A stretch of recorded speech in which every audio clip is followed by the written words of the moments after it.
The old town of Ashford was famous for one thing, its magnificent clock tower. Every hour, hundreds of people stopped to hear the giant bell echo through the streets. Travelers took photographs. Children pointed at it in amazement. Elderly people smiled proudly because the clock had stood there for over a century. Not far from the tower lived a 24-year-old young man named Daniel. Daniel had one dream. He wanted to become the greatest clockmaker the town had ever seen. Unlike most people, he didn't just admire clocks. He admired the tiny gears, the swinging pendulums, the ticking sound that represented every passing second of life. As a child, he would spend hours taking apart broken alarm clocks and trying to rebuild them. Everyone believed he had extraordinary talent. Even the town's legendary clockmaker, Master Edward, once told him, "One day, you'll build clocks better than mine." Those words became Daniel's greatest source of motivation, but they also became his greatest fear. Years passed. Daniel rented a small workshop. Inside were expensive tools, beautiful wood, brass gears, steel springs, rare clock hands imported from another country. Everything he needed was there. Everything. Except one thing. He never started. Whenever someone asked, "Daniel, when will your first clock be ready?" he always smiled confidently. "Soon. I just need better designs." Another month passed. "I need more experience." "Then, I'll start after winter." Later. Every excuse sounded reasonable, and because they sounded reasonable, he believed them. Daniel filled notebook after notebook with brilliant ideas. Luxury wall clocks, royal grandfather clocks, modern minimalist designs, mechanical masterpieces. Every page contained sketches, calculations, measurements, improvements, corrections. Yet not a single real clock existed. His workshop looked more like a museum than a workplace. Everything was perfectly organized. Nothing was actually built. Dust slowly covered his expensive tools. The silence inside the workshop became louder every day. Across the street worked another young man named Lucas. Lucas wasn't nearly as talented. His measurements were often wrong. His designs were simple. Sometimes his clocks stopped working after only a few days. Customers complained. They returned broken clocks. Lucas apologized, fixed them, learned from every mistake, then built another one, and another.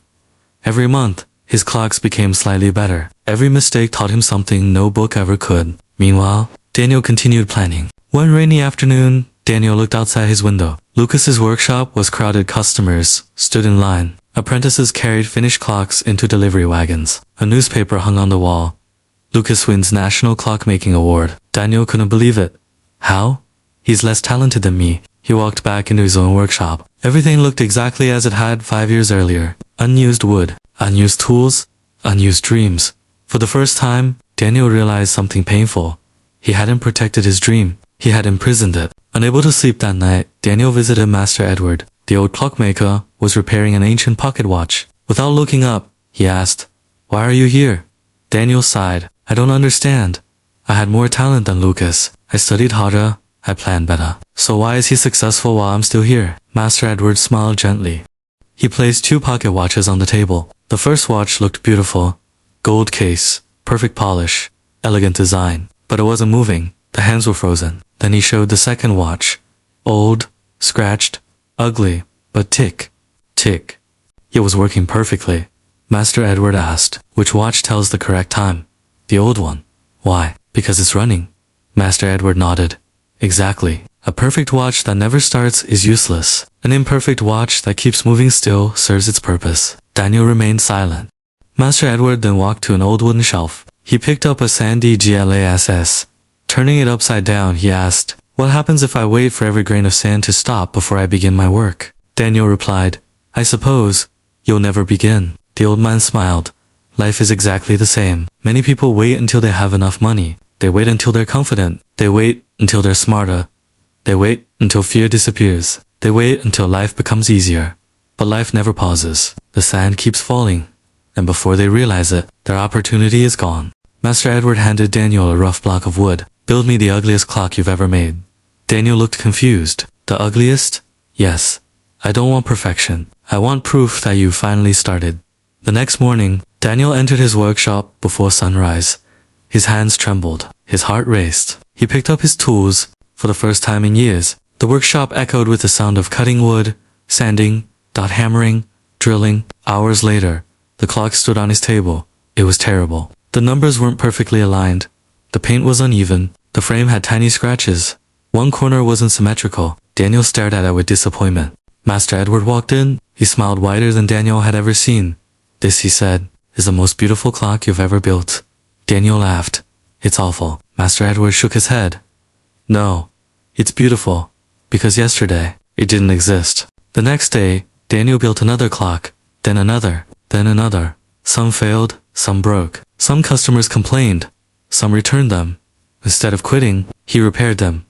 Instead of making excuses, he made improvements. Slowly, his hands became steadier, his designs became cleaner, his confidence became stronger.